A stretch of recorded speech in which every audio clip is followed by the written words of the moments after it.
প্রিয় মৎস্য খামারি ভাই বন্ধুগণ, আসসালামু আলাইকুম। তো আশা করি সকলে ভালো এবং কি সুস্থ আছেন। তো বরাবরের মতো আপনাদের মাঝে আবারও একটি নতুন ভিডিও নিয়ে হাজির হলাম। তো আপনারা ভিডিওর স্ক্রিনে লক্ষ্য করতে পারছেন পাঙ্গাস মাছের পোনা, অরিজিনাল থাই পাঙ্গাস মাছের পোনা। তো আপনারা যারা এই অরিজিনাল থাই পাঙ্গাস মাছের পোনাগুলো চাষ করতে চান এবং চাষের প্রতি আগ্রহী আছেন, তারা আমাদের ভিডিওর স্ক্রিনে দেওয়া নম্বরে আমাদের সাথে যোগাযোগ করে মাছের পোনাগুলো অর্ডার করতে পারেন। আমরা অক্সিজেন প্যাকেটের মাধ্যমে সারা বাংলাদেশে হোম ডেলিভারির মাধ্যমে পৌঁছিয়ে দিয়ে থাকি। এবং কি আমাদের কাছে রয়েছে এক এক কেজিতে 1,000, 1 কেজিতে 1,500, 1 কেজিতে 2,000, 1 কেজিতে 3,000, 1 কেজিতে 4,000 মাছের পোনাও রয়েছে। তো আপনারা যে কোনো সাইজের দেশি ও বিদেশি নানান জাতীয় মাছের রেণু পোনা আমাদের কাছ থেকে সংগ্রহ করতে পারবেন। তো দেখা গেল পাঙ্গাস মাছ চাষ করার শুরুতে আপনাদের যে সমস্যাটা হয়ে থাকে তা হলো পুকুর প্রস্তুতি। তা আপনারা পুকুর প্রস্তুতি কিভাবে করবেন?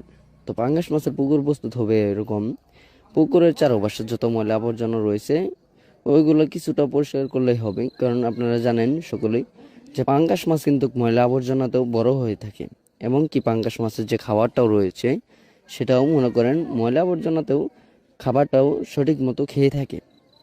তো এই কারণেই এই মাছগুলো চাষ করে ভালো একটা মুনাফা আয় করা যায়।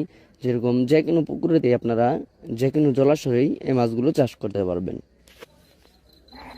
চাষ করার শুরু থেকেই আপনাদের পুকুরে দিতে হবে সার এবং কি সমিতন, চুন, আরও বিভিন্ন ধরনের ওষুধ এবং কি মেডিসিন রয়েছে, তা আমাদের ভিডিওর স্ক্রিনে দেওয়া নম্বরে কল করে আপনারা জেনে নিতে পারবেন কি কি মেডিসিন দিয়ে এই মাছগুলো চাষ করতে পারবেন। তো আমাদের কাছে রয়েছে দেশি ও বিদেশি নানান জাতীয় সকল মাছের রেণু, যেমন দেশি শিং, দেশি মাগুর, ভিয়েতনাম